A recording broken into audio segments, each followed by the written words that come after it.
എന്റെ പ്രിയപ്പെട്ടവരെ, മഹാനായ ഇബ്നു അബ്ബാസ് റളിയല്ലാഹു തആല അൻഹു മഹാനവറുകൾ, മഹാനായ പ്രവാചകൻ സല്ലല്ലാഹു അലൈഹി വസല്ലമ തങ്ങളുടെ സഹാബിയാണ്. കാത്തിബുൽ വഹി എന്നറിയപ്പെടുന്ന സ്വഹാബി. ആ സ്വഹാബിയുടെ ഖബറിന്റെ ചാരത്തുകൂടെ നടന്നു വരുമ്പോഴാണ് ഇബ്നു അബ്ബാസ് റളിയല്ലാഹു തആല അൻഹു പറഞ്ഞത്, ഇങ്ങനെയാണ് ഇൽമ് അല്ലാഹു ചുരുട്ടുന്നത്, ആലിമീങ്ങളുടെ മരണം, അല്ലാഹു ഇഷ്ടപ്പെട്ടവരുടെ മരണം. എന്റെ പ്രിയപ്പെട്ടവർ, അത് ലോക അവസാനത്തിന്റെ അടയാളമാണെന്ന് ഇബ്നു അബ്ബാസ് റളിയല്ലാഹു തആല അൻഹു പോലും പറഞ്ഞു തരുമ്പോൾ നമ്മളിൽ പലർക്കും ആലിമിന്റെ മഹത്വം എന്താ, അതിന്റെ പവിത്രത എന്താ, അവരെ സ്നേഹിക്കുന്നതിലൂടെ നമുക്ക് കിട്ടുന്ന നേട്ടം എന്താ, നമ്മളിൽ പലർക്കും പഠിക്കാനും മനസ്സിലാക്കാനും സമയമില്ല. എന്റെ പ്രിയമുള്ള സഹോദരങ്ങളെ, പണ്ടുള്ള തലമുറകൾ പറയുമായിരുന്നു, ഒരു കുടുംബത്തിൽ ഒരു ആലിമ് വേണം, ഒരു കുടുംബത്തിൽ ഒരു ആലിമ് വേണം. പഴയ ആൾക്കാരങ്ങനെ. കാരണം എന്റെ മയ്യത്ത് നമസ്കരിക്കാൻ, എന്റെ മയ്യത്ത് കുളിപ്പിക്കാൻ, എന്റെ ഖബറിന്റെ ചാരത്ത് വന്ന് ദുആ ചെയ്യാനോ പുറത്തു നിന്നൊരാള് വേണ്ട, എന്റെ കുടുംബത്തിലെങ്കിലും ഒരു ആലിമ് വേണമെന്ന് പഴയ തലമുറ അവരാഗ്രഹിക്കാനും പരിശ്രമിക്കാനും ദുആ ചെയ്യാനും തയ്യാറായതിന്റെ കാരണം മഹാനായ അനസ് റളിയല്ലാഹു തആല അൻഹു റിപ്പോർട്ട് ചെയ്യുന്ന ഹദീസിൽ കാണാം, പള്ളിപ്പറമ്പിൽ കിടക്കുന്ന ഖബറാളികൾ പോലും ആഗ്രഹിക്കുമത്രേ ഒരു ആലിമ് പള്ളിക്കാട്ടിലേക്ക് ഇറങ്ങിപ്പോകാൻ ആഗ്രഹിക്കുമെന്ന് നബിയുനാ റസൂലുള്ളാഹി സ്വല്ലല്ലാഹു അലൈഹി വസല്ലം. പള്ളിപ്പറമ്പിൽ കിടക്കുന്ന മയ്യത്തുകൾ പോലും ആഗ്രഹിക്കും, എന്ത്, ഒരു ആലിം, അള്ളാഹുവിന്റെ ഇൽമു പഠിക്കുന്ന ഒരു ആലിം ആ പള്ളിപ്പറമ്പിലേക്കൊന്ന് കടന്നു പോകാൻ, ജീവനോടെയെങ്കിലും ഒന്ന് നടന്നു പോകാൻ. കാരണം ആ ആലിം ഇറങ്ങിപ്പോയതിന്റെ ബറക്കത്ത് കൊണ്ട് അള്ളാഹു ഖബറാളികൾക്ക് പുറത്തു കൊടുക്കുമെന്ന് നബി മുഹമ്മദ് മുസ്തഫ സല്ലല്ലാഹു അലൈഹി വസല്ലം. എന്റെ പ്രിയമുള്ള സഹോദരങ്ങളെ, ആലിമീങ്ങളുടെ മഹത്വം, ആലിമ്, എന്തിനാണ് ആലിമിനെ കുറിച്ച് പറയുന്നത്? ആലിമിന്റെ ദുആ, ആലിമിന്റെ മഹത്വത്തെ കുറിച്ച് ഞാൻ പറയുന്നില്ല, ആലിമിന്റെ മഹത്വം പറയണ്ട. എന്റെ പ്രിയമുള്ളവരെ, ആലിമീങ്ങളെ സ്നേഹിച്ചാൽ കിട്ടുന്ന പ്രതിഫലം പറയാം, അത് പറഞ്ഞാൽ മതിയല്ലോ. ആലിമിന്റെ മഹത്വം ഇരിക്കണ ഉസ്താദന്മാരും മുഴുവൻ അധികം പേരും ആലിമീങ്ങൾ. ഈ ആലിമീങ്ങളെ സ്നേഹിക്കുന്നവരെല്ലാവരും കാസ്മി ഉസ്താദിനെ സ്നേഹിച്ചുകൊണ്ടാ, ആ മഹാനെ ഇഷ്ടപ്പെട്ടത് കൊണ്ടാ ഞാനും നിങ്ങളും ഇവിടെ ഒരുമിച്ച് കൂടിയത്. എന്റെ പ്രിയമുള്ളവരെ, അള്ളാഹുവിന്റെ റസൂൽ സല്ലല്ലാഹു അലൈഹി വസല്ലം തങ്ങൾ പഠിപ്പിക്കുന്നുണ്ട്, ആലിമിനെ സ്നേഹിച്ചാൽ കിട്ടുന്ന പ്രതിഫലം അള്ളാഹു നമുക്ക് നൽകി അനുഗ്രഹിക്കുമാറാകട്ടെ, അള്ളാഹു നമുക്ക് നൽകി അനുഗ്രഹിക്കുമാറാകട്ടെ. എന്റെ പ്രിയമുള്ള സഹോദരങ്ങളെ, അഹ്മദ് സൈനി ദഅലാൻ റളിയല്ലാഹു തആല അൻഹു മഹാനവറുകൾ ഒരു സംഭവം പറയുന്നുണ്ട്. മഹാനവറുകൾ അവിടെ നിന്ന് ഒരു സംഭവം പറയുന്നു, ഒരു ആലിമിനെ സ്നേഹിച്ച ഒരു മനുഷ്യന്റെ ഒരു ചരിത്രം ഞാൻ പറയാം. മഹാനായ സൈനി ദഅലാൻ റളിയല്ലാഹു തആല അൻഹു മഹാനവറുകൾ പറയുന്നു, ഒരു നാട്ടിൽ മഴയില്ലാതെ, വെള്ളമില്ലാതെ ജനങ്ങൾ മുഴുവനും വല്ലാത്ത പ്രയാസത്തിലാണ്. മഴയില്ലാതെ ജനങ്ങൾ മുഴുവനും വല്ലാതെ പ്രയാസപ്പെട്ടു. അങ്ങനെ നാട്ടിലുള്ള എല്ലാവരും കൂടെ ഒരു ഗ്രൗണ്ടിൽ, ഒരു സദസ്സിൽ, ഒരു സ്ഥലത്ത് ഒരുമിച്ച് കൂടി. എന്തിനു വേണ്ടി? അള്ളാഹുവിനോട് ദുആ ചെയ്യാൻ. മഴയില്ലാതെ വരുമ്പോൾ, കഴിഞ്ഞ വർഷമാണെന്ന് തോന്നുന്നു, എല്ലാ പള്ളികളിലും വെള്ളിയാഴ്ച ദിവസം മഴ കിട്ടുന്നതിന് വേണ്ടി ദുആ ചെയ്ത സംഭവം. ഇതുപോലെ ഒരു നാട് മുഴുവനും ജനങ്ങളെല്ലാവരും അള്ളാഹുവെ ഒരു സദസ്സിൽ, ഒരു സ്ഥലത്ത് ഒരുമിച്ച് കൂടിയിട്ട് അവിടെ നിന്ന് അള്ളാഹുവിനോട് ദുആ ചെയ്തു, പടച്ചവനെ നിന്റെ അനുഗ്രഹമാണ് മഴ, നീ ഞങ്ങൾക്ക് മഴ നൽകണം. എല്ലാവരും ദുആ ചെയ്തു, പക്ഷേ മഴ പെയ്യുന്നില്ല. എല്ലാവരും ഒരുമിച്ച് ദുആ ചെയ്തിട്ടും മഴ പെയ്യുന്നില്ല. അങ്ങനെ എല്ലാവരും, പടച്ചവനെ ആരുടെയും ദുആ അല്ലാഹു സ്വീകരിച്ചില്ലല്ലോ. എല്ലാവരും വളരെ പ്രയാസപ്പെട്ടുകൊണ്ട് വിഷമത്തോടുകൂടി എല്ലാവരും ഇങ്ങനെ നിൽക്കുമ്പോൾ, എന്റെ പ്രിയമുള്ള സഹോദരങ്ങളെ, ഒരു മനുഷ്യൻ ഇങ്ങനെ, ഒരു പ്രായമുള്ള ഒരു സാധുവായ ഒരു മനുഷ്യൻ ഇങ്ങനെ നടന്നു വരികയാണ്. എല്ലാവരും വളരെ പ്രയാസത്തോടു കൂടി നിൽക്കുന്നത് കണ്ടപ്പോൾ, മുഖത്തെ ദുഃഖം കണ്ടപ്പോൾ ആ മനുഷ്യൻ ചോദിച്ചു, അത്രേ, എന്തേ നിങ്ങൾ എല്ലാവരും വളരെ പ്രയാസത്തോടുകൂടി, വളരെ വേദനയോടുകൂടി നിങ്ങൾ നിൽക്കുന്നല്ലോ, എന്താണ് അതിന്റെ കാരണം? ആ സമയത്ത് ആ മനുഷ്യനോട് പറഞ്ഞു, ഞങ്ങൾ എല്ലാവരും ഒരുമിച്ച് കൂടി മഴ കിട്ടുന്നതിന് വേണ്ടി ദുആ ചെയ്തു, പക്ഷെ അല്ലാഹ് മഴ തന്നില്ല. അതിന്റെ പ്രയാസത്തിലാണ് ഞങ്ങൾ എല്ലാവരും ഇങ്ങനെ പ്രയാസത്തോടു കൂടി നിൽക്കുന്നതെന്ന് പറയുമ്പോൾ ആ മനുഷ്യൻ അവിടെ നിന്ന് പറഞ്ഞു, ഞാനൊന്ന് ദുആ ചെയ്യട്ടെ, നിങ്ങൾക്ക് മഴ ലഭിക്കുന്നതിന് വേണ്ടി ഞാനൊന്ന് ദുആ ചെയ്യട്ടെ എന്ന് പറഞ്ഞ് ആ മനുഷ്യന് ഒന്നുപെടുത്ത് 2 റക്അത്ത് നമസ്കരിച്ചു. ആ നമസ്കാരം കഴിഞ്ഞിട്ട് പടച്ച റബ്ബായ അല്ലാഹുവിന്റെ ദർബാറിലേക്ക് ഇരു കരങ്ങൾ ഉയർത്തിയിട്ട് ആ മനുഷ്യൻ ദുആ ചെയ്തു, അല്ലാഹുവേ എന്റെ കണ്ണിന്റെ ബർക്കത്ത് കൊണ്ട് നീ ഇവർക്കും മഴ കൊടുക്കണേ അല്ലാഹ്. ആ മനുഷ്യൻ തന്റെ ഇരു കരങ്ങളും പടച്ച റബ്ബിന്റെ ദർബാറിലേക്ക് ഉയർത്തിയിട്ട് അവിടെ നിന്ന് ദുആ ചെയ്യുകയാണ്, പടച്ച റബ്ബേ എന്റെ കണ്ണിന്റെ ബർക്കത്ത് കൊണ്ട് നീ ഇവർക്ക് മഴ കൊടുക്കണേ അല്ലാഹ്. അതാ മനുഷ്യനതാ ദുആ ചെയ്ത് കഴിയുമ്പോൾ ആകാശത്തിന്റെ വിരിമാറിൽ നിന്ന് മഴത്തുള്ളികൾ ഭൂമിയുടെ മടിത്തട്ടിലേക്ക് പെയ്തിറങ്ങുകയാണ്. എല്ലാവരും അത്ഭുതപ്പെടുകയാണ്, പടച്ചവനെ ഈ മനുഷ്യനാരാട്? ആ മനുഷ്യനെന്ന് ദുആ ചെയ്ത് കഴിഞ്ഞപ്പോൾ അവിടെ നിന്ന് മഴ പെയ്യുകയാണ്. എന്റെ പ്രിയമുള്ളവരെ, തങ്ങൾ പറയുകയാണ്, ജനങ്ങൾ മുഴുവനും ചോദിക്കുന്നു, നിങ്ങളുടെ കണ്ണിന്റെ ബർക്കത്തെന്താ? നിങ്ങളുടെ കണ്ണിന്റെ ബർക്കത്തെന്താ? അല്ലാഹുവേ, കണ്ണിന്റെ ബർക്കത്ത് കൊണ്ട് മഴ പെയ്യിപ്പിക്കണമെന്ന് പറഞ്ഞപ്പോൾ മഴ പെയ്യാനുള്ള കാരണം എന്താണെന്ന് അവിടെ നിന്ന് ചോദിക്കുമ്പോൾ ആ മനുഷ്യൻ പറഞ്ഞതെന്തെന്നറിയുമോ? ഈ കണ്ണ് ആരെ കണ്ട കണ്ണാണെന്നറിയുമോ? ഈ കണ്ണ് ആരെ കണ്ട കണ്ണാണെന്നറിയുമോ? അബൂ യസീദുൽ ബിസ്താമി എന്ന് പറയുന്ന താബീങ്ങളിൽപ്പെട്ട ലോകമറിയുന്ന ഒരു പണ്ഡിതനെ കണ്ട കണ്ണാട്, ഒരു ആലിമിനെ കണ്ട കണ്ണാട്. ഒരു ആലിമ ഇൽമു പറയുന്ന സദസ്സിൽ ഇരുന്നിട്ട് ഇൽമു പറയുന്നത് കേട്ട കണ്ണാണ്, കണ്ട കണ്ണാട്. അതുകൊണ്ട് അബൂ യസീദുൽ ബിസ്താമി റളിയല്ലാഹു തആല അൻഹു ആ മഹാനിനെ എന്റെ കണ്ണുകൊണ്ട് ഞാൻ കണ്ടിട്ടുണ്ട്. എനിക്ക് എന്തെങ്കിലും ആവശ്യം വന്നാൽ ഈ കണ്ണിന്റെ ബർക്കത്ത് കൊണ്ട് നീ തരണേ എന്ന് പടച്ച റബ്ബിനോട് ദുആ ചെയ്താൽ അല്ലാഹു എനിക്ക് ചോദിച്ചത് മുഴുവനും തരാറുണ്ടെന്ന് ആ മനുഷ്യൻ പറഞ്ഞതായി ചരിത്രം പറയുമ്പോ, അല്ലാഹുവേ പടച്ചവനെ, ആലിമിനെ കണ്ട ഒരു മനുഷ്യൻ പോലും അവിടുത്തെ ദുആയിക്ക് പോലും ഇജാബത്തുണ്ടായെന്ന് ചരിത്രങ്ങൾ പഠിപ്പിക്കുമ്പോ ഒരു ആലിമിന്റെ മഹത്വമാണ്, ഒരു ആലിമിന്റെ മഹത്വമാണ്. അവിടുത്തെ വാക്കിന്റെയും അവിടുത്തെ സ്നേഹിക്കുന്നതിന്റെയും മഹത്വമാണ്. എന്റെ പ്രിയമുള്ളവരെ, ഈ ചരിത്രം നമുക്ക് പറഞ്ഞു തരുന്നതെങ്കിൽ എന്റെ പ്രിയമുള്ളവരെ, കാസിമി ഉസ്താദിനെ കുറിച്ച് നിങ്ങളൊന്ന് ചിന്തിച്ചു നോക്ക്. ഞാനും നിങ്ങളും ജീവിതത്തിൽ ഒരുപാട് ആഗ്രഹിക്കുന്നവരാണ്, ദുആ ചെയ്യുന്നവരാണ്. എന്തിനു വേണ്ടിയാണ് ഞാനും നിങ്ങളും കഷ്ടപ്പെടുന്നത്, നിസ്കരിക്കുന്നത്, നോമ്പ് പിടിക്കുന്നത്, സദഖ കൊടുക്കുന്നത്? എല്ലാവർക്കും ഒരേ ഒരു ആഗ്രഹമേ ഉള്ളൂ. ഒരു കടുകു മണിയുടെ അളവെങ്കിലും ഹൃദയത്തിൽ ഈമാനുള്ള ഒരു മനുഷ്യന്റെ ജീവിതത്തിലെ ഏറ്റവും വലിയ മോഹം ഹജ്ജിന് പോകണമെന്നല്ല, ഉംറയ്ക്ക് പോകണമെന്നല്ല. എന്റെ പ്രിയമുള്ളവരെ, ഈമാനുള്ള ഒരു മനുഷ്യന്റെ ജീവിതത്തിലെ ഏറ്റവും വലിയ മോഹം എന്താണ്? അല്ലാഹുവേ, അതാകാശ ലോകത്ത് നിന്ന് മലക്കുൽ മൗത്ത് അസ്റായീൽ അലൈഹിസ്സലാം തന്റെ അനുയായികളായി 70 മുതൽ 70,000 മലക്കുകള് അവരെല്ലാവരും നമ്മുടെ കണ്ണിന്റെ മുന്നിലേക്ക് ഇറങ്ങി വരുന്ന ഒരു ദിവസമുണ്ട്. ഇന്നുവരെ ഞാനോ നിങ്ങളോ മലക്കിനെ കണ്ടിട്ടില്ല, ഒരാളും ഇന്നുവരെ മലക്കിനെ കണ്ടിട്ടില്ല. എങ്കിലും മലക്കുകളെ കാണുന്ന ഒരു രംഗമുണ്ട്. ഏത് രംഗമെന്നറിയുമോ? ഫകശഫിനാ അൻക ഇതാക ഫബസറുകൽ യൗമ ഹദീദ്. ഇതേ കണ്ണുകൊണ്ട് സിറാജ് മലക്കിനെ കാണുന്ന ഒരു രംഗമുണ്ട്. എപ്പോഴെന്നറിയുമോ? മലക്കുൽ മൗത്ത് അസ്റായീൽ അലൈഹിസ്സലാമിന്റെ കണ്ണിന്റെ മുന്നിലേക്ക് എന്നെ കൊണ്ടുപോകാൻ വരുന്ന ഒരു രംഗമുണ്ടല്ലോ, എന്നെ വിളിച്ചുകൊണ്ട് പോകാൻ വരുന്ന ഒരു രംഗമുണ്ടല്ലോ. എല്ലാവരും എന്റെ ചാരത്തേക്ക് കടന്നു വന്നു. എവിടെ വെച്ച് എപ്പോഴേത് സമയത്താണെന്ന് അല്ലാഹു ആലം, പടച്ചവനെ മാത്രമേ അറിയൂ. അല്ലാഹു അവസാനം നന്നാക്കി തരുമാറാകട്ടെ. എപ്പോഴെവിടെ വെച്ചാണെങ്കിലും എന്റെ മുന്നിലേക്ക് കടന്നു വന്നു. എല്ലാവരും ചുറ്റുഭാഗത്ത് നിന്നു. സിറാജ് മിണ്ടാതെ കടന്നു കൊടുക്കുകയാണ്. അല്ലാഹുവേ, എനിക്കവിടെ ഒരു രക്ഷയുമില്ലല്ലോ, ഞാനും നിങ്ങളും മിണ്ടാതെ കടന്നു കൊടുക്കും. അവരതാ കാല് മുതൽ അങ്ങോട്ട് റൂഹ് പിടിക്കാൻ തുടങ്ങും. ഒരു വിഭാഗം മുട്ടുവരെ, രണ്ടാമത്തെ വിഭാഗം അരവരെ, മൂന്നാമത്തെ വിഭാഗം നെഞ്ചുവരെ, നാലാമത്തെ വിഭാഗം തൊണ്ടക്കുഴി വരെ. എല്ലാവരും കൂടെ റൂഹ് പിടിച്ചവിടെ കൊണ്ടുവച്ച് എന്നിട്ട് ഈ മലക്കുകൾ മുഴുവനും എന്റെയും നിങ്ങളുടെയും കൈകാലുകൾ പിടിച്ചു വെച്ചു. അവസാനം ആ തൊണ്ടക്കുടിയുടെ ഭാഗത്ത് നിന്ന് മലക്കുൽ മൗത്ത് അസ്റായീൽ അലൈഹിസ്സലാം ആ റൂഹ് അങ്ങോട്ട് പിടിക്കുന്ന സമയം പറയണോ മോനെ, ലാ ഇലാഹ ഇല്ലല്ലാഹ്. ഇത് പറഞ്ഞു മരിക്കണമെന്നാണ് ഞാനും നിങ്ങളും ആഗ്രഹിക്കുന്നത്. ഇതേതൊരു ഈമാനുള്ള മനുഷ്യന്റെ ജീവിതത്തിലെ ഏറ്റവും വലിയ മോഹമതാണ്. അവനാണ് വിജയിച്ചവന്. കുല്ലു നഫ്സിൻ ദായിഖത്തുൽ മൗത്ത് വ ഇന്നമാ തുവഫൗന ഉജൂറകും യൗമൽ ഖിയാമ.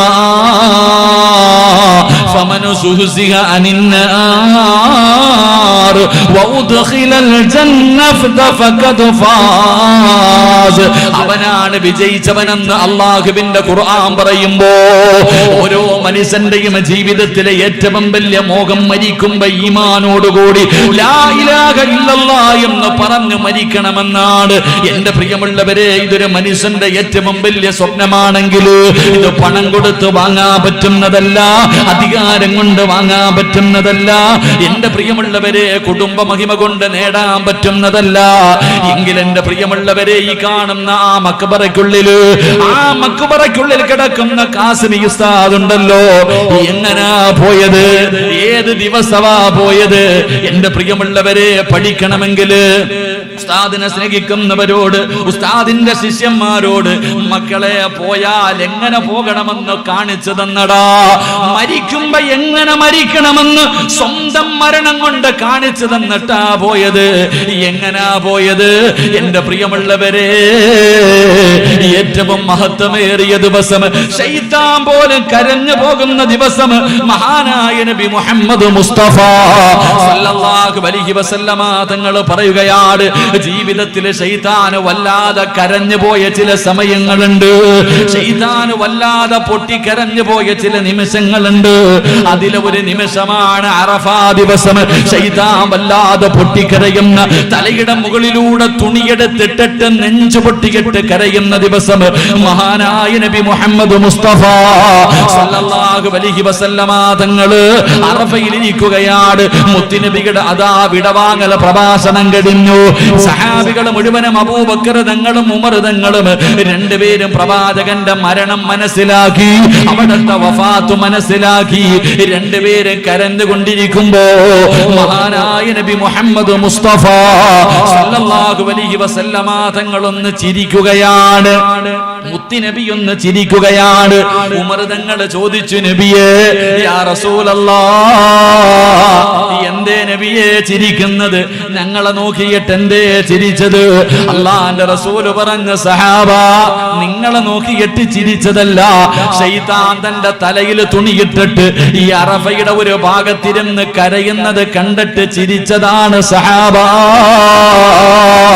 ശൈത്താൻ പോലും നെഞ്ചു പൊട്ടിയിട്ട് കരയുന്ന ദിവസം, എന്റെ പ്രിയമുള്ളവരെ, ആ പരിശുദ്ധമായ ലക്ഷക്കണക്കിന് ഹാജിമാര് അല്ലാഹുവേ ലബ്ബൈക അല്ലാഹുമ്മ ലബ്ബൈക ലബ്ബൈക ലാ ശരീക ലക ലബ്ബൈക എന്ന് പറഞ്ഞുകൊണ്ട് അറഫയുടെ മൈതാനയിൽ നിന്ന് പൊട്ടിക്കരഞ്ഞുകൊണ്ട് തൗബ ചെയ്തിട്ട് പടച്ച റബ്ബിന്റെ അനുഗ്രഹങ്ങൾ കൊണ്ട് നിറച്ച സ്വർഗത്തിലേക്ക് ലക്ഷക്കണക്കിന് ഹാജിമാര് കടന്നു പോകുന്ന ദിവസം, അവരോടൊപ്പം കൂടാ ഞാനും നിങ്ങളും നോമ്പ് പിടിക്കുന്ന ദിവസം, എന്റെ പ്രിയമുള്ളവരെ, നോമ്പുകാരനായിട്ട് അല്ലാഹുവേ അവിടെ നിന്ന് യാത്രയാവുകയാണ്. എങ്ങോട്ട് പോകുമ്പോഴാണ്? അല്ലാഹുവേ, ഉസ്താദ് പറഞ്ഞതുപോലെ 10 കൊല്ലം ഇബാദത്ത് ചെയ്ത പ്രതിഫലമാണ് ഒരു മുസ്ലിമിന്റെ ആവശ്യം, ഒരു മുസ്ലിമിന്റെ സഹായത്തിന് വേണ്ടി, ഒരു മുസ്ലിമിന്റെ ആവശ്യം നടത്തുന്നതിന് വേണ്ടി ഇറങ്ങി പോകുന്നത് 10 കൊല്ലം ഇബാദത്ത് ചെയ്ത കൂലി. പടച്ചവനെ, ജലപ്രളയമുണ്ടായി, അല്ലാഹുവേ, വല്ലാതെ കടല് ശോഭിച്ചിട്ട് എല്ലാവരും കഷ്ടപ്പെട്ട് സമ്പാദിച്ചത് മുഴുവനും നഷ്ടപ്പെട്ടു പോയി. എന്ത് ചെയ്യണമെന്നറിയാതെ പടച്ചവനെ, മുകളിൽ ആകാശം താഴെ ഭൂമി എന്ന രീതിയിൽ കടല് കൊണ്ടുപോയി പ്രയാസപ്പെട്ടുകൊണ്ടിരിക്കുന്ന പാപങ്ങളെ കാണാൻ പോയതാ. അവർക്കൊരു സമാധാനമായിട്ട്, അവർക്കൊരു നല്ല വാക്ക് പറയാൻ, അവരെ ഒന്ന് സമാധാനിപ്പിക്കാൻ, അവർക്ക് വേണ്ടി ഒന്ന് ദുആ ചെയ്യാ. എന്റെ പ്രിയമുള്ളവരെ, പോയി സമാധാനിപ്പിച്ചു. എന്തിന്? അല്ലാഹു ഇഷ്ടപ്പെട്ട ഒരു മഹാനിന്റെ മഖാമ് സിയാറത്ത് ചെയ്തു. അല്ലാഹു ഇഷ്ടപ്പെട്ട ഒരു മഹാന്റെ മഖാമ് സിയാറത്ത് ചെയ്തു. എന്റെ പ്രിയമുള്ളവരെ, എന്നിട്ട് നോമ്പുകാരനായി, എന്റെ പ്രിയമുള്ളവരെ, അവസാന തിങ്കളാഴ്ച ഇശാഇന്റെ സമയത്ത് പള്ളിപ്പറമ്പിൽ ഒരുക്കിയിട്ടിരിക്കുന്ന മണിയറക്കകത്തേക്ക് അൽ ഖബറു അവ്വലു മൻസിലിൻ മിൻ മനാസിലിൽ ആഖിറ,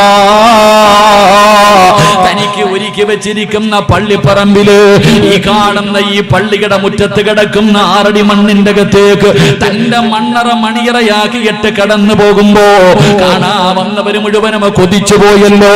മരണമെന്ന് പറഞ്ഞാൽ അതാണല്ലോ സഹോദര. കാണാ വന്നവര് മുഴുവനും കൊതിച്ചു പോയി. ആ മുഖത്തെ പ്രകാശം കണ്ടിട്ട് എന്റെ പ്രിയമുള്ളവരെ, ശത്രുക്കൾ പോലും ഉസ്താദിനെ കുറിച്ച്, എന്റെ പ്രിയമുള്ളവരെ, മോശമായി പറഞ്ഞവര് പോലും തന്റെ ജനാസ കണ്ടപ്പോ കൊതി തോന്നിപ്പോയി. മരിച്ചാൽ ഇങ്ങനെ മരിക്കണം, മരിച്ചാൽ ഇങ്ങനെ മരിക്കണം. എന്റെ പ്രിയമുള്ളവരെ, മുഖത്തിട്ടിരിക്കുന്ന വെള്ള തുണി ഉയർത്തിയപ്പോ കുളിപ്പിച്ചു കൊണ്ടുവന്ന് കിടത്തിയില്ലേ എന്റെ പ്രിയമുള്ളവരെ? ആ മുഖത്തിട്ടിരുന്ന വെള്ള തുണി ഉയർത്തുമ്പോ ഓരോ മനുഷ്യനും കൊതിച്ചുപോയി, പോയാൽ ഇങ്ങനെ പോകണം.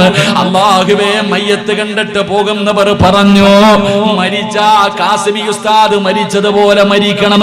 ആ മുഖത്തെ പ്രകാശം കണ്ടോ? ആ മുഖത്തെ പ്രകാശം കണ്ടോ? ആ ചുണ്ടിലെ പുഞ്ചിരി കണ്ടോ? ഇത് സാധാരണ മനുഷ്യനല്ല. ഇത്രയും നാളും ഞങ്ങൾ കണ്ട സാധാരണ ഒരു മനുഷ്യനല്ല കാസിമി ഉസ്താദ്. ഇത് അല്ലാഹു ഇഷ്ടപ്പെട്ട ഒരു മഹാനാണെന്ന് ജനാസ കണ്ടിട്ട് പോകുന്നവര് പോലും പറഞ്ഞിട്ട് പോകുന്ന രംഗത്തില് എന്റെ പ്രിയമുള്ളവരെ, എത്ര നേരമാണ്, എത്ര നേരമാണ്, എത്ര വരിയാണ് പടച്ചവനെ ജനാസ കാണാ. എത്ര നൂറുകണക്കിന് പേര് ഒരുമിച്ച് കൂടി, എത്ര പ്രാവശ്യമാ മയ്യത്ത് നമസ്കരിച്ചത്. അവസാനം എന്റെ പ്രിയമുള്ളവരെ, നമ്മളിൽ നിന്ന് യാത്ര പറഞ്ഞു പോകുമ്പോ എന്റെ പ്രിയപ്പെട്ട സഹോദര, കൊതിപ്പിക്കുന്ന ഒരു മരണം. അല്ലാഹുവേ, കണ്ടവര് മുഴുവനും കൊതിച്ചു പോകുന്ന രീതിയിൽ അല്ലാഹു ഒരു നല്ല മരണം കൊടുത്ത ഒരു മഹാനാട് നമ്മുടെ മുന്നിൽ കിടക്കുന്നതെങ്കിൽ എന്റെ പ്രിയപ്പെട്ട സഹോദര, ഉസ്താദ് പറയാതെ പറഞ്ഞ ഒരു കാര്യമുണ്ട്. ഞാനും നിർത്തുകയാണ്. പറയാതെ പറഞ്ഞ ഒരു കാര്യം, മോനെ നീയും ഒരുങ്ങിക്കോ. ഈ ലോകം തകർന്ന് വീഴാ സമയമായി. ഈ ലോകത്തിന്റെ നാശം അടുത്തിരിക്കുകയാണ്. അതുകൊണ്ട് എന്റെ പ്രിയപ്പെട്ടവരോട് ഉസ്താദ് പറഞ്ഞു തന്നത്, പോകുമ്പോ ഇതുപോലെ പോകാൻ തയ്യാറെടുക്കൂ. അല്ലാഹു അതിനുള്ള ഭാഗ്യം നൽകി അനുഗ്രഹിക്കുമാറാകട്ടെ. അല്ലാഹു നമുക്കതിനുള്ള ഭാഗ്യം നൽകി അനുഗ്രഹിക്കുമാറാകട്ടെ. 2 മണിക്കൂറുള്ള വഅദിനെക്കാളും ഉപകാരപ്പെടുന്ന ഒറ്റ വഅദ് കഫാ ബിൽ മൗതി വഅഇദ. എന്റെ പ്രിയമുള്ളവരെ, മരണം കാണിച്ചു തരുന്ന ഒരു വഅദുണ്ട്. മയ്യത്തിന്റെ മുഖത്ത് നോക്കുമ്പോൾ കിട്ടുന്നൊരു വഅദുണ്ട്. ആ വഅദ് 10 അല്ല 20 മണിക്കൂറത്തെ വഅദിനെക്കാളും ഉപകാരപ്പെടുന്നതാ. അതുകൊണ്ട് എനിക്ക് നിങ്ങളോട്, എന്നോടും നിങ്ങളോടും എനിക്ക് പറയാനുള്ളത്, പോയപ്പോ കാണിച്ചു തന്നു എങ്ങനെ പോണോ. മോനെ, മരിച്ചു പോയപ്പോ കാണിച്ചു തന്നു എങ്ങനെ പോകണം. പറ്റുമെങ്കിൽ അങ്ങനെയൊക്കെ അറഫാ ദിവസം നോമ്പുകാരനായിട്ട് അല്ലാഹുവേ നല്ല കാര്യങ്ങൾ ചെയ്തിട്ട് പോയപ്പോ അങ്ങനെയൊക്കെ പോകാൻ നമ്മളെ കൊണ്ട് പറ്റൂലെങ്കിലും എൻ്റെ പ്രിയമുള്ള സഹോദരങ്ങളെ, മരിക്കുമ്പോൾ ലാ ഇലാഹ ഇല്ലല്ലാഹ് പറഞ്ഞിട്ടെങ്കിലും മരിക്കാൻ അല്ലാഹു എനിക്ക് നിങ്ങൾക്കും ഭാഗ്യം നൽകുമാറാകട്ടെ. അല്ലാഹു എനിക്ക് നിങ്ങൾക്കും ഭാഗ്യം നൽകുമാറാകട്ടെ. അതിനുവേണ്ടി പരിശ്രമിക്ക്, അതിനുവേണ്ടി കഷ്ടപ്പെടും. ഉസ്താദ് നമുക്ക് പറഞ്ഞു തന്ന ഒരു ഉപദേശം അതാ. അല്ലാഹു നമുക്കത് ജീവിതത്തിൽ പ്രാവർത്തികമാക്കാൻ അല്ലാഹു തൗഫീക്ക് നൽകി അനുഗ്രഹിക്കുമാറാകട്ടെ. അതുകൊണ്ട് ഇൻഷാ അല്ലാഹ് എൻ്റെ പ്രിയപ്പെട്ട സഹോദരങ്ങളോട് നിങ്ങൾ എല്ലാവരും ഒരുമിച്ച് കൂടി, ഉസ്താദിന്റെ ജീവിതം, ഉസ്താദിന്റെ ഒരു വലിയൊരു ആഗ്രഹമുണ്ടായിരുന്നു, ഒരു സ്വപ്നമുണ്ടായിരുന്നു. മരിക്കുന്നതിന് മുമ്പ് ആ സ്വപ്നം ഇവിടുത്തെ ഉസ്താദന്മാരുമായിട്ട് പങ്കുവെച്ചിട്ടാ പോയത്. എൻ്റെ പ്രിയമുള്ളവരെ, ഏകദേശം 8 ലക്ഷം രൂപയോളം ചെലവ് ഈ സ്ഥാപനത്തിന് ഒരു മാസം. ഏകദേശം 8 ലക്ഷം രൂപയോളം ഈ സ്ഥാപനത്തിന് ചെലവുണ്ട്. എൻ്റെ പ്രിയമുള്ളവരെ, അരിയും മറ്റുള്ള സാധനങ്ങളൊക്കെ കൂടിപ്പോയാൽ ഒരു 2 ലക്ഷം രൂപ ഈ സ്ഥാപനത്തിന് മാസ വരുമാനം എങ്ങനെയെങ്കിലും പാങ്ങളൊക്കെ സഹായിച്ച രീതിയിലുണ്ടാകും. ബാക്കി 6 ലക്ഷം രൂപ എവിടെ നിന്നാണ് ഇത്രയും നാൾ ഉണ്ടായതെന്ന് ഇതിന്റെ സംഘാടകർക്ക് അറിയില്ല, അത് ഉസ്താദിന് മാത്രമേ അറിയൂ. അള്ളാഹു സഹായിച്ചവർക്ക് അർഹമായ പ്രതിഫലം നൽകുമാറാകട്ടെ. 100-ൽ പരം വിദ്യാർത്ഥികൾ പഠിക്കുന്ന ഈ സ്ഥാപനത്തിന് ഒരു മാസം 8 ലക്ഷം രൂപ ചിലവുണ്ട്. എൻ്റെ പ്രിയമുള്ളവരെ, വരുമാനം എന്ന് പറയാൻ അള്ളാഹു ഇഷ്ടപ്പെട്ട ചില ഹാജിയാക്കന്മാരും നിങ്ങളെ പോലെയുള്ള മനുഷ്യ സ്നേഹികളും ഇൽമിനെ സ്നേഹിക്കുന്നവർ, ആലിമീങ്ങളെ സ്നേഹിക്കുന്ന നിങ്ങളുടെയൊക്കെ സഹായം കൊണ്ടാണ് ഈ സ്ഥാപനം നടന്നു പോകുന്നത്. അള്ളാഹു ഖിയാമത്ത് നാൾ വരെ നിലനിർത്തി കൊടുക്കുമാറാകട്ടെ. അള്ളാഹു ഖിയാമത്ത് നാൾ വരെ നിലനിർത്തി കൊടുക്കുമാറാകട്ടെ. അപ്പോൾ ഇൻഷാ അള്ളാഹ് കാസിമി ഉസ്താദ് പോയതുപോലെ പോകാൻ പറ്റിയില്ലെങ്കിലും ഇത്തിരിയെങ്കിലും നല്ല നിലയിൽ പോകുമ്പോൾ നല്ല നിലയിൽ പോകാനുള്ള ഒരു വഴി ഞാൻ പറഞ്ഞുതരാം. അത്രയേ ഉള്ളൂ. ഉസ്താദ് പറഞ്ഞിട്ട് പോയ ഒരു വാക്ക് ഞാൻ നിങ്ങളുടെ മുന്നിലേക്ക് വെക്കുകയാണ്. എൻ്റെ പ്രിയമുള്ള സഹോദരങ്ങളെ, മഹാനായ നബി മുഹമ്മദ് മുസ്തഫ, വിശക്കുന്നുണ്ടാ? ഉണ്ടാ? കാരണം നിങ്ങളെ ബുദ്ധിമുട്ടിച്ചിട്ട് എനിക്ക് വഴുതു പറയുന്നത് ഇഷ്ടമല്ല. അതുകൊണ്ടാ. വിശക്കുന്നുണ്ടാ? ഒരു കഥ കേൾക്കാൻ സമയമുണ്ടോ? ഒരൊറ്റ കഥ, ഒരു കഥ പറഞ്ഞിട്ട് ഞാനങ്ങ് പിരിയ. അള്ളാഹു ഈമാൻ നൽകുമാറാകട്ടെ. സമയണ്ടാ? ഉസ്താദ് എന്തായാലും പോയപ്പോ ഒരുപാട് ശിഷ്യന്മാരെയും വെച്ചിട്ട് ഇപ്പൊ കബറിൽ കിടന്ന് സന്തോഷിക്കാം. ഞാൻ ഉസ്താദിന്റെ മകനെ കണ്ടപ്പോ ഞാൻ പറഞ്ഞത്, ആ മകന്റെ കണ്ണിങ്ങനെ, പാപ്പയാണല്ലോ ഇത്രയൊക്കെ ആണെങ്കിലും, അപ്പൊ ഇങ്ങനെ കണ്ണ് ചെറുതായിട്ടൊന്ന് ചുമന്നിരിക്കുന്ന വിഷമം കണ്ടപ്പോ ഞാൻ ചോദിച്ചു, ഒരു കഥയാ പറഞ്ഞു കൊടുത്തെ. ഒരു മഹാനിന്റെ ചരിത്രം പറയുന്നുണ്ട്. ഒരാൾ മരിച്ചു കിടക്കുന്ന മനുഷ്യന്റെ അടുത്ത് വരുന്ന കരയാറുണ്ട്. മരിച്ചിരിക്കുന്ന ബഹുമാനായ ഉസ്താദ് പറഞ്ഞു, 5 പേര് മരിക്കുമ്പോ കരയണമെന്ന്. ഞാനത് ഉസ്താദിന്റെ അടുത്ത് ഞാൻ ചോദിച്ചാ വൈത്തന്ന് എഴുത്തരാന്ന് പറഞ്ഞിട്ട് അള്ളാഹു ഇൽമിൽ ബർക്കത്ത് ചെയ്യുമാറാകട്ടെ. എന്റെ പ്രിയമുള്ള സഹോദരങ്ങളെ, എന്താ പറഞ്ഞത്? എന്താ പറഞ്ഞേ? എന്ത്? ഉസ്താദിന്റെ മോന്. അതന്നെ. ഒരു ചങ്ങാതി വിളിച്ചു പറഞ്ഞു, വണ്ടിയുടെ നമ്പർ പറഞ്ഞു വണ്ടി മാറ്റി വെക്കാൻ. അതിന് വണ്ടിയുടെ നമ്പർ അറിഞ്ഞാലല്ലേ അപ്പ മാറ്റിയിടുക? സ്വന്തം ഫോൺ നമ്പർ പോലും കാണാൻ അറിയാത്ത ആൾക്കാരോടെ വണ്ടിയുടെ നമ്പർ വിളിച്ചു പറഞ്ഞത്, ആ വണ്ടി എടുത്ത് മാറ്റിയോപ്പ. അതാവസ്ഥ. അപ്പൊ ഉസ്താദിന്റെ മകനോട് ഞാൻ പറഞ്ഞത് ഒരു കഥയാ. എന്റെ കഥ എന്നറിയോ? മരിച്ച വീട്ടിൽ ഇരുന്ന് കരയുന്നവനോടൊരു മഹാൻ പറഞ്ഞത്, എടാ പ്രാന്ത, എടാ പൊട്ട, മരിച്ചവനെ ഓർത്ത് കരയാതെ നീ നിന്നെ കുറിച്ച് ഓർത്ത് കരയാന്. വലിയൊരു ഉപദേശമാണ്. മരിച്ച വീട്ടിലിരുന്ന് കരയുന്ന ഒരു മനുഷ്യനോടൊരു മഹാൻ പറഞ്ഞത്, നീ നിന്നെ കുറിച്ച് ഓർത്ത് കര, അയാളെ കുറിച്ച് ഓർത്ത് കരഞ്ഞിട്ട് നിനക്കൊന്നും കിട്ടാനില്ല. കാരണം എന്തേ? ആ മനുഷ്യൻ ഭാഗ്യവാന. മരണത്തിന് വേദനയുണ്ടെന്ന് അറിയാത്ത ആരെങ്കിലും ഉണ്ട്? എല്ലാവർക്കും അറിയാം. അപ്പം മരണവേദന എന്ന് പറയുന്ന ആ ഒരു വലിയ കടമ്പ കടന്ന ഭാഗ്യവാനാ കിടക്കുന്നത്. നീ അയാളെ കുറിച്ച് ഓർത്ത് കരയാതെ നിന്നെ കുറിച്ച് ഓർത്ത് കരയാനാ പറഞ്ഞത്. അള്ളാഹു അദ്ദേഹത്തിന്റെ കുടുംബത്തിന് അള്ളാഹു സമാധാനം നൽകി അനുഗ്രഹിക്കുമാറാകട്ടെ. അപ്പൊ ഞാൻ പറഞ്ഞത്, ഒരു കഥ ഞാൻ പറഞ്ഞു തരാം. മഹാനായി നബി മുഹമ്മദ് മുസ്തഫ സ്വല്ലല്ലാഹു അലൈഹി വസല്ലമ തങ്ങൾ പറയുകയാ, 4 ആൾക്കാര് നാളെ സ്വർഗത്തിലേക്ക് ആദ്യം കടക്കാൻ മത്സരിക്കുമെന്ന് നബി മുഹമ്മദ് മുസ്തഫ. നാളെ സ്വർഗത്തിന്റെ മുന്നിൽ 4 ആൾക്കാർ ആദ്യം എനിക്ക് പോണം, അല്ല എനിക്ക് പോണം എന്ന് പറഞ്ഞിട്ട് 4 വിഭാഗം ആൾക്കാർ നാളെ മത്സരിക്കും. അള്ളാഹു ഏതെങ്കിലും ഒരു കൂട്ടത്തിൽ പെടുത്തുമാറാകട്ടെ. എന്റെ പ്രിയമുള്ള സഹോദരങ്ങളെ, ഒന്നാമത്തെ വിഭാഗം ആരാ? അള്ളാഹുവിന്റെ ദീനിനു വേണ്ടി പോരാടി വീര്യമൃത്യം വരിച്ച ശുഹദാക്കൾ ഉണ്ടല്ലോ. 4 വിഭാഗം ആൾക്കാരാണ് സ്വർഗത്തിൽ പോകാൻ ആദ്യം മത്സരിക്കുന്ന. 1 ശുഹദാക്കൾ, 2 ഹജ്ജിന് പോയ മനുഷ്യൻ, 3 ദാനധർമ്മം ചെയ്ത മനുഷ്യൻ, 4 ആലിമീങ്ങൾ. ഈ 4 വിഭാഗം നാളെ സ്വർഗത്തിൽ കടക്കാൻ വേണ്ടി മത്സരിക്കുമെന്ന് നബിയന റസൂലുള്ളാഹി. അപ്പൊ 4 വിഭാഗം ആൾക്കാരാണ് മത്സരിക്കുന്ന. അല്ല എനിക്ക് ആദ്യം പോണം, ഞാനാ. അപ്പൊ ആദ്യമായിട്ട് ശുഹദാ പറയും, പടച്ചോനെ, അല്ലാ എന്റെ കുടുംബവും എന്റെ ജീവിതവും എല്ലാം നിനക്ക് വേണ്ടി തന്നിട്ട് പടച്ചവനെ യുദ്ധക്കളത്തിൽ പോയി നിനക്ക് വേണ്ടി വീര്യമൃത്യം വരിച്ചവനാ ഞാൻ, നിനക്ക് നീ സ്വർഗം തരണം, ആദ്യം ഞാനാ പോകേണ്ടത്, എനിക്ക് അർഹത. അള്ളാഹു പറയും, നീ ഇങ്ങോട്ട് മാറി നിൽക്കും. രണ്ടാമത്തെ മനുഷ്യൻ, എന്റെ പ്രിയമുള്ളവർ എവിടെ നിന്ന് പറഞ്ഞു, പടച്ചവനെ എന്റെ സമ്പത്ത്, നീ തന്ന സമ്പത്ത് മുടക്കിയിട്ട് ഞാൻ പരിശുദ്ധമായ കഅബാലയത്തിൽ പോയി നിന്റെ തൃപ്തിക്ക് വേണ്ടി ഹജ്ജ് ചെയ്ത ഹാജിക്ക് സ്വർഗമുണ്ടല്ലോ അല്ലാ, നിക്ക് താ പടച്ചവനെ, ഞാനല്ലേ അല്ലാ അർഹൻ, ഞാനല്ലേ ആദ്യം കയറേണ്ടത്. ഹാജി പറയുന്നതാ. അല്ലാ പറയങ്ങട്ട് മാറി നിൽക്ക്. മൂന്നാമത്തെ മനുഷ്യൻ പറയും, പടച്ചവനെ എന്റെ സമ്പത്ത് മുഴുവനും ഞാൻ നിന്റെ ദീനിന് വേണ്ടി ചിലവഴിച്ചവനാ പടച്ചവനെ, എനിക്ക് താ അല്ലാ, നിക്ക് പോണം പടച്ചവനെ ആദ്യം സ്വർഗത്തിൽ. അള്ളാഹു പറയും, നീ അങ്ങോട്ട് മാറി നിൽക്ക്. കാരണം പരിശുദ്ധമായ ദീനിന് വേണ്ടി വീര്യമൃത്യം വരിച്ച ശുഹദാഇനോട് അള്ളാഹു ചോദിക്കും, ശുഹദാഇന് കിട്ടുന്ന പ്രതിഫലമൊക്കെ നിനക്ക് ആരാ പറഞ്ഞു തന്നത്? അത് ഉസ്താദന്മാരാ പടച്ചവനെ. അപ്പൊ ചോദിക്കുന്നത്, ഉസ്താദല്ലേ ആദ്യം കിടക്കണ്ടേ?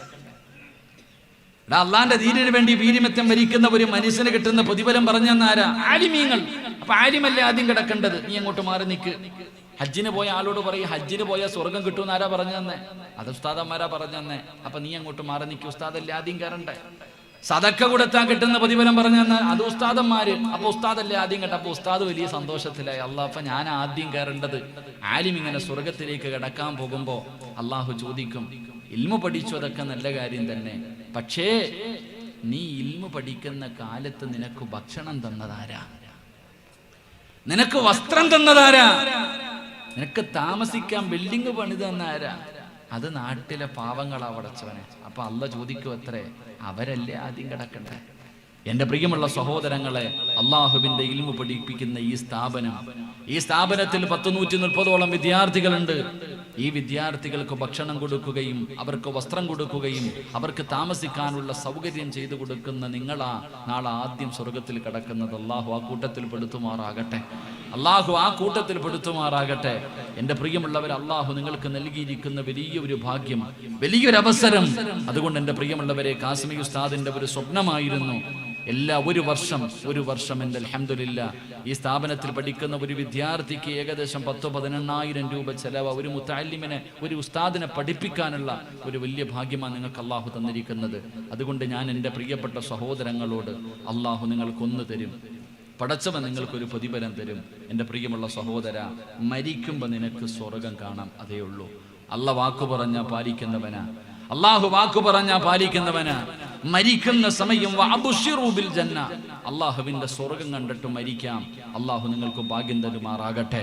എൻ്റെ പ്രിയമുള്ളവരെ, അള്ളാഹുവിന്റെ ഇൽമ പഠിപ്പിക്കുന്ന ഈ സ്ഥാപനത്തിൽ പഠിക്കുന്ന ഈ മക്കൾക്ക്, എൻ്റെ പ്രിയപ്പെട്ടവരെ, ഞാൻ നിങ്ങൾക്ക് ഒരു വർഷം നിങ്ങൾ അവരെ ഏറ്റെടുക്കണമെന്ന് പറയുന്നില്ല, ഒരു മാസം നിങ്ങൾ ഏറ്റെടുക്കണമെന്ന് ഞാൻ പറയുന്നില്ല. ഈ മക്കൾക്ക് ഒരു നേരം കഴിക്കാനുള്ള ഭക്ഷണം. എത്ര കുട്ടികളുണ്ട് ഇവിടെ? 400 വിദ്യാർത്ഥികൾ ഇവിടെ പഠിക്കുന്നുണ്ട്. 400ഓളം കുട്ടികൾ. അള്ളാഹു മക്കൾക്ക് നാഫിയ ഇൽമ നൽകുമാറാകട്ടെ. ഈ 400 മക്കൾക്ക് ഒരു നേരം, ഒരു നേരം, എൻ്റെ പ്രിയമുള്ള സഹോദരങ്ങളെ, ഒരു ഉച്ച സമയത്ത്, ഇതുപോലെ ഒരു ഉച്ച സമയത്ത് ആ 400 മക്കൾക്ക് കഴിക്കാനുള്ള ഭക്ഷണത്തിന് ഒരു ദിവസത്തല്ല, ഒരു നേരത്തെ ഭക്ഷണമെങ്കിലും നിങ്ങൾ വാങ്ങിക്കൊടുക്കണം. അള്ളാഹു ഭാഗ്യം നൽകുമാറാകട്ടെ. അല്ല നിങ്ങൾക്ക് തരുന്ന ഒറ്റ പ്രതിഫലം, 1 എണ്ണിക്ക് 3 പ്രതിഫലം ഖുർആൻ പറയുന്നു. 3 പ്രതിഫലം അള്ളാഹുവിന്റെ ഖുർആൻ പറഞ്ഞു.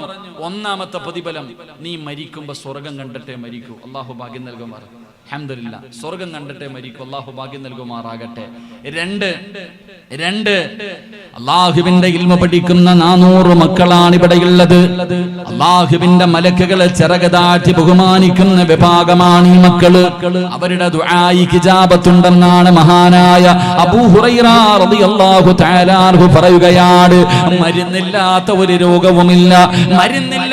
ഒരു രോഗവുമില്ല. എന്റെ പ്രിയമുള്ളവരെ, ക്യാൻസർ ആകട്ടെ, ഏതു മാരക രോഗമാകട്ടെ, ആ രോഗത്തിന് പടച്ചവനെ ഒരു മരുന്നുണ്ട്. ശാസ്ത്രം ആ മരുന്ന് കണ്ടുപിടിച്ചിട്ടില്ല. ഏത് മരുന്നെന്നറിയുമോ? അള്ളാഹുവിന്റെ ഇൽമ പഠിക്കുന്ന ഈ 400 മക്കളുണ്ടല്ലോ, ഈ 400 മക്കൾ ഉച്ച സമയത്ത് ഇവിടെ ഇറങ്ങി നിന്നാൽ, അള്ളാഹുവേ, ആകാശത്ത് പടച്ചവനെ കാർമേഘം ഇവർക്ക് തണലിട്ട് കൊടുക്കുകയാ. ഈ 400 മക്കൾ ഇവിടെ ഇറങ്ങി വെയിലത്ത് നിന്നാൽ, പടച്ചവനെ, ആകാശത്ത് കാർമേഘം ഇവർക്ക് തണലിട്ട് കൊടുക്കുകയാണ്. ആ കാർമേഘം എവിടെയെങ്കിലും പോയി മഴയായിട്ട് പെയ്യുമ്പോ, ഭൂമി തൊടുന്നതിന് മുമ്പ് ആ കാർമേഘത്തിൽ നിന്ന് വന്ന മഴത്തുള്ളിയുണ്ടല്ലോ, അത് ഏതു മാരക രോഗത്തിനുമുള്ള മരുന്നാണെന്ന് മഹാനായ സയ്യിദുനാ അബൂ ഹുറൈറ റളിയല്ലാഹു തആല അൻഹു പറഞ്ഞു തരുമ്പോ, എന്റെ പ്രിയമുള്ളവരെ, അള്ളാഹുവിന്റെ മലക്കുകളെ ചിറകതാറ്റി ബഹുമാനിക്കുന്ന 400 മക്കളാണ് ഇവിടെയുള്ളത്. ഈ 400 മക്കൾക്ക് ഒരു ദിവസത്തിൽ ഒരു നേരം നിനക്ക് അവന് ഭക്ഷണം കൊടുക്കാൻ കഴിഞ്ഞാൽ, അള്ളാഹു നിങ്ങൾക്ക് തരുന്ന പ്രതിഫലം എന്തെന്നറിയുമോ? വഅബ്ശിറൂ ബിൽ ജന്നാ. മരണസമയത്ത് പടച്ചവനെ, സക്കറാത്തിന്റെ അവസ്ഥയിൽ കിടന്ന് പിടയുമ്പോൾ, മരണവേദന സഹിക്കാൻ കഴിയാതെ ഞാനും നിങ്ങളും അതാ മരണത്തോട് മല്ലടിച്ചു കൊണ്ടിരിക്കുമ്പോ, അതാ മലക്കുകൾ കാണിച്ചു തരികയാ. അവിടെന്ന് ചോദിക്കുന്നു, നീ എന്തിനാ കരയുന്നത്? യാ അയ്യത്തുഹൻ നഫ്സുൽ മുത്മഇന്ന ഇർജിഇ ഇലാ റബ്ബികി റാളിയതൻ മർദിയാ ഫദ്ഖുലി ഫീ ഇബാദി വദ്ഖുലീ ജന്നതീ. മലക്കുകൾ അവിടെന്ന് ചോദിക്കുകയാ, എന്തിനാ കരയുന്നത്, എന്തിനാ പേടിക്കുന്നത്, നീ എന്തിനാ വിഷമിക്കുന്നത്, നീ എന്തിനാ കിടന്ന് പ്രയാസപ്പെടുന്നത്? ആകാശത്തിന്റെ കവാടങ്ങൾ തുറന്നിട്ടുകൊണ്ട് മലക്കുകൾ സ്വർഗത്തിന്റെ വസ്ത്രം കൊണ്ട്, സ്വർഗത്തിലെ പട്ടുവസ്ത്രം കൊണ്ട് നിന്റെ റൂഹിനെ സ്വീകരിക്കാ കാത്തു നിൽക്കുന്നത് കണ്ടോ? എന്തിനാ കരയുന്നത്? നീ കരയണ്ടെന്ന് പറഞ്ഞിട്ട് അല്ലാഹുവേ, ഈ 400 മക്കൾക്ക് ഭക്ഷണം കൊടുത്ത ഉപ്പ, 400 മക്കൾക്ക് ഭക്ഷണം കൊടുത്ത ഉമ്മ, മലക്കുകൾ കാണിച്ചു തരികയാ, നീ കൊടുത്തതിന്റെ പ്രതിഫലം കണ്ടോ, നീ ചെയ്തതിന്റെ പ്രതിഫലം കണ്ടോ? വഅബ്ശിറൂ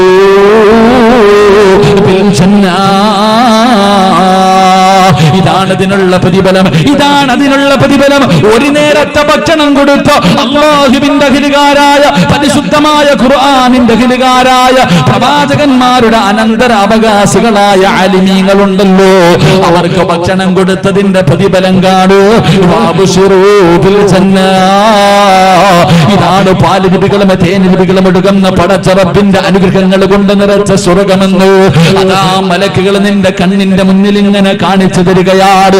ആ സ്വർഗത്തിലേക്ക് ഇങ്ങനെ കണ്ടിട്ട്, ആ സ്വർഗത്തിന്റെ അനുഗ്രഹങ്ങൾ ഇങ്ങനെ കണ്ടുകൊണ്ടിരിക്കുമ്പോ മലക്കുൽ മൗത്ത് നിന്റെ റൂഹ് പിടിക്കുകയാ.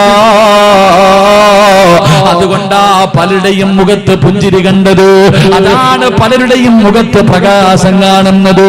അതുകൊണ്ട് ഈ 400 മക്കൾക്ക് ഒരു നേരത്തെ ഭക്ഷണം കൊടുത്ത അല്ലാഹു മരിക്കുന്ന സമയം നിനക്കതിന്റെ പ്രതിഫലം കാണിച്ചു തരും.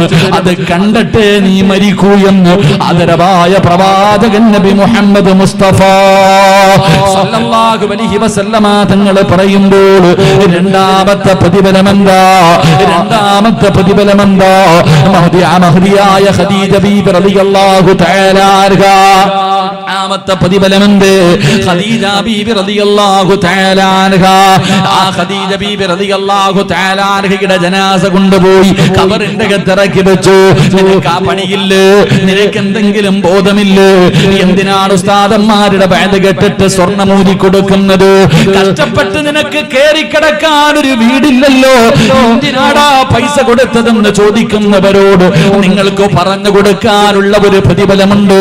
ഖദീജ ബീബി റളിയല്ലാഹു തആല അൻഹയുടെ ജനാസ ഖബറിന്റെ അകത്തിറക്കി വെച്ചു. പ്രവാചകന് ഖബറിന്റെ അകത്തിറങ്ങി ഖദീജ ബീബിയുടെ 3 കെട്ടുകൾ അടിച്ചു മാറ്റി കിബിലയുടെ ഭാഗത്തേക്ക് തലതിരിച്ചു വെച്ചു. എന്നിട്ട് ഒരു പിടി മണ്ണ് വാരി മിൻഹാ ഖലഖനാകും വഫീഹാ നുഈദുകും വമിൻഹാ നുഖ്രിജുകും താറത്തൻ ഉഖ്റാ.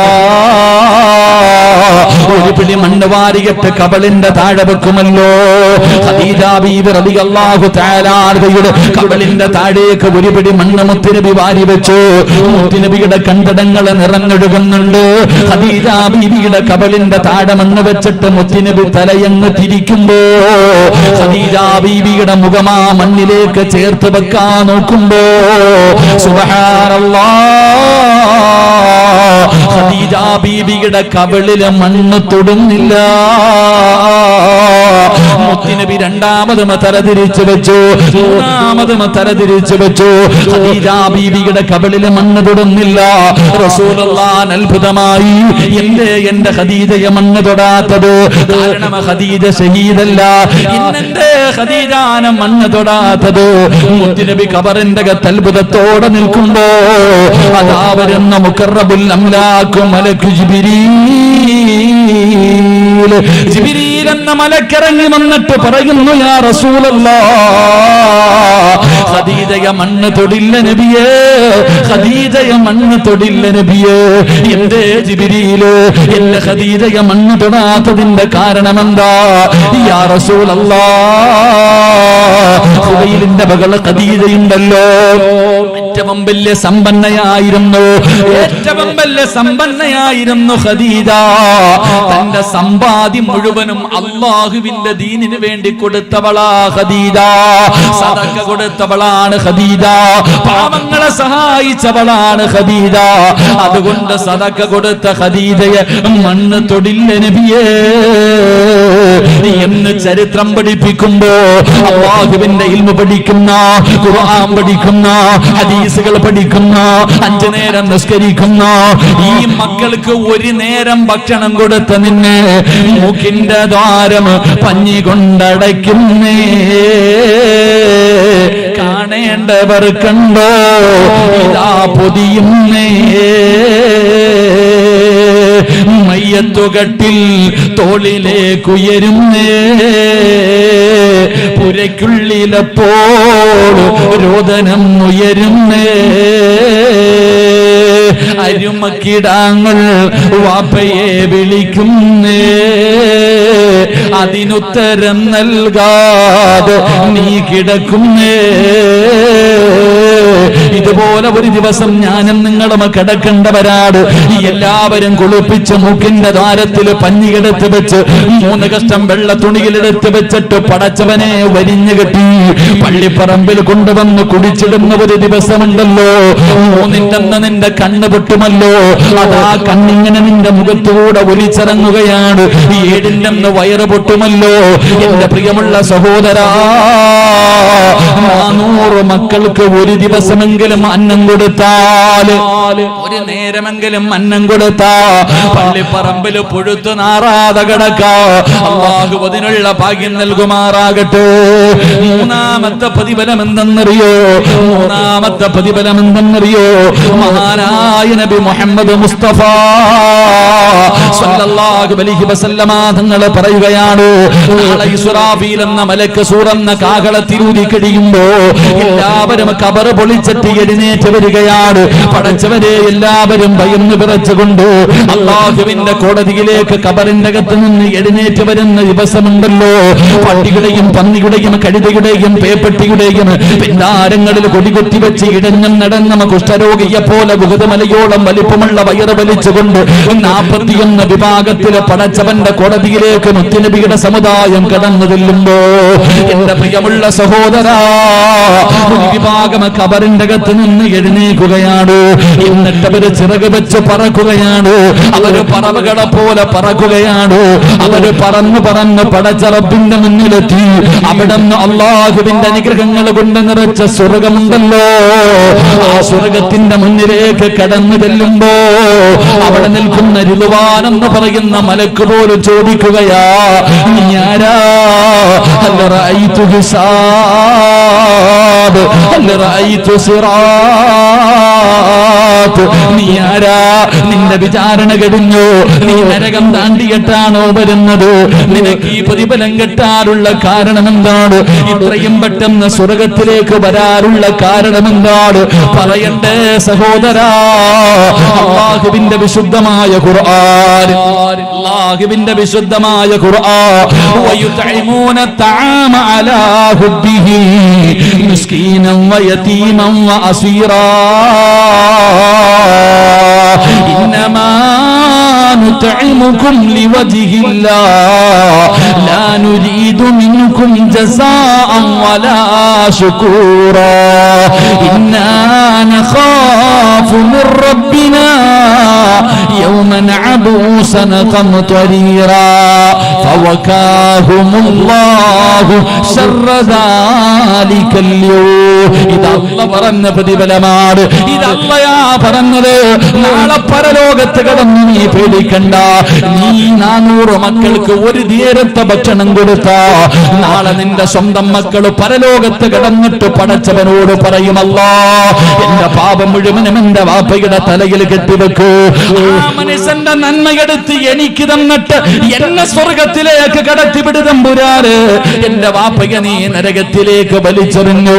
അല്ലാഹുവേ, ചെമ്പിന്റെ തറയിൽ നിന്നിട്ട് എന്റെ കാല് പൊള്ളുന്നു. അല്ലാ, എന്നെ കൊണ്ട് സഹിക്കാൻ കഴിയുന്നില്ല. അല്ലാ, 9.5 മാസക്കാലം ഗർഭം ചുമന്ന മരണവേദനയുടെ വേദനയിൽ നിന്ന് പ്രസവിച്ച എന്റെ പ്രിയപ്പെട്ട മാതാവിന് ഒന്ന് മലർത്തി കിടത്തി താ അല്ലാ. അവരുടെ നെഞ്ചത്ത് സ്റ്റേജ് കയറി ഞാനൊന്ന് നിൽക്കട്ടെ എന്ന് മക്കള് പറയുന്ന ദിവസമുണ്ടല്ലോ. യൗമ യഫിറുൽ മർഉ മിൻ അഖീ വ ഉമ്മിഹി വ അബീ വ സ്വാഹിബതിഹി വ ബനീ. ആരാര് തിരിഞ്ഞു നോക്കാത്ത പടച്ചറപ്പിന്റെ പരലോകമുണ്ടല്ലോ. ഈ ഉച്ച സമയത്ത് ഈ 1.5 മണിക്ക് ഇവിടെ ഇരുന്നിട്ട് എനിക്കും നിങ്ങൾക്കും ചൂട് സഹിക്കാൻ കഴിയുന്നില്ലെങ്കിൽ അല്ലാഹുവേ, നാളെ ചെമ്പിന്റെ തറയിൽ ഞാനും നിങ്ങളും വസ്ത്രമില്ലാതെ ചെരുപ്പില്ലാതെ ഒരു ചാണ് മുകളില് പടച്ചവനെ തലയുടെ മുകളിൽ സൂര്യൻ ഉദിച്ചു നിൽക്കുന്ന ഒരു ദിവസമുണ്ടല്ലോ. നീ വിശ്വസിക്കുന്നവനാ? നീ ആ ദിവസമുണ്ടെന്ന് വിശ്വസിക്കുന്നവനാ? തലച്ചോറിങ്ങനെ മുഖത്തുകൂടെ ഒലിക്കുകയാ. ഇന്ന് വിയർപ്പൊലിക്കുന്നു, ഇന്ന് വിയർപ്പൊലിക്കുന്നു. എങ്കിലാ ദിവസമല്ല, ചൂടുള്ള നാളുണ്ട് കിയാമന്നാളാ. ചുരുക്കി പറഞ്ഞാൽ എന്തു ഹാലാ ചൂള. വൻദോഷ വണ്ടിയോ ആയി വരും നേക്കാളാ. ക്ഷീണത്തിനാലൊലിക്കുന്നതാണേ ഈള. സുഹൃത്തുക്കളെ സുഹൃത്തുക്കളെ തിളയ്ക്കുന്നതാണേ മുള. അമലൊന്നുമില്ല ദങ്ങു ചെന്നാൽ കോള. തലച്ചോറ് തിളച്ചിട്ട് മുഖത്തുകൂടെ ഒലിച്ചിറങ്ങുന്ന ദിവസം. ഈ 400 മക്കൾക്ക് ഒരു ദിവസത്തെ ഭക്ഷണമല്ല, ഒരു നേരം അല്ലാഹുവിന്റെ ഇൽമു പഠിക്കുന്ന മക്കൾക്ക് നീ ഭക്ഷണം കൊടുത്താൽ നാളെ ഭയമില്ലാതെ പേടിക്കാതെ യാ ഹസ്റതാ യാ വൈലതാ, എന്റെ നാശമേ എന്റെ നാശമേ എന്ന് പറഞ്ഞുകൊണ്ട് ജനങ്ങൾ കിടന്ന് നിലവിളിക്കുന്ന പരലോകത്ത് നിനക്ക് ഭയപ്പെടാതെ സ്വർഗത്തിലേക്ക് പോകാൻ കഴിയുമെന്ന് അല്ലാഹുവിന്റെ വിശുദ്ധ ഖുർആൻ. മൂന്നാമത്തെ പ്രതിഫലമാണ്. നാലാമത്തെ പ്രതിഫലം എന്തെന്നറിയോ? കാണണോ നിനക്ക് പടച്ചവര് നിനക്ക് ജീവിതം തന്ന, നിനക്ക് കണ്ണ് തന്ന, കാല് തന്ന, പണം തന്ന, ഭാര്യയെ തന്ന, മക്കളെ തന്ന, നീ ചോദിക്കാതെ നിനക്ക് സർവ്വതും വാരിക്കോരി തന്ന റബ്ബുൽ ഇസ്സത്തായ ഈ പ്രപഞ്ചം മുഴുവനും അടക്കി ഭരിക്കുന്ന രാജാതിരാജനായ റബ്ബിനെ നിനക്ക് കാണണോ? അല്ലാഹുവിന്റെ ഖുർആൻ പറയുകയാണ്, അല്ലാഹുവിന്റെ ഖുർആൻ പറയുകയാ, വലകാഹു നദറതം വസുറൂറാ. അല്ലാഹനെ കാണാനുള്ള ഭാഗ്യമാണ്, അല്ലാഹുവിനെ കാണാനുള്ള ഭാഗ്യമാണ്. അല്ലാഹുവിന്റെ പരിശുദ്ധമായ ഖുർആൻ പറയുന്ന നാലാമത്തെ പ്രതിഫലം അല്ലാഹുവിന്റെ ലിഖാ. ഇന്നകും സതറൗന റബ്ബകും കമാ തറൗനൽ ഖമറ ലൈലത്തുൽ ബദ്രി. 14 രാവിലെ ചന്ദ്രനെ നീ കാണുന്നത് പോലെ നിന്റെ കണ്ണുകൊണ്ട് നിന്നെ പടച്ച റബ്ബിനെ കാണാൻ അല്ലാഹു നിനക്ക് ഭാഗ്യം തരുമെന്ന് അല്ലാഹുവിന്റെ വിശുദ്ധ ഖുർആൻ. എന്റെ പ്രിയമുള്ളവരെ, അഞ്ചാമത്തെ പ്രതിഫലം എന്താണ്? അഞ്ചാമത്തെ പ്രതിഫലം എന്റെ പ്രിയമുള്ളവരെ, ഞാനും നിങ്ങളും അല്ലാഹുവിനോട് ദുആ ചെയ്യും. അല്ലാഹുവേ, നീ ഞങ്ങൾക്ക് സ്വർഗ്ഗം നൽകണേ തമ്പുരാനെ. അല്ലാഹു നമുക്ക് സ്വർഗ്ഗം നൽകി അനുഗ്രഹിക്കുമാറാകട്ടെ.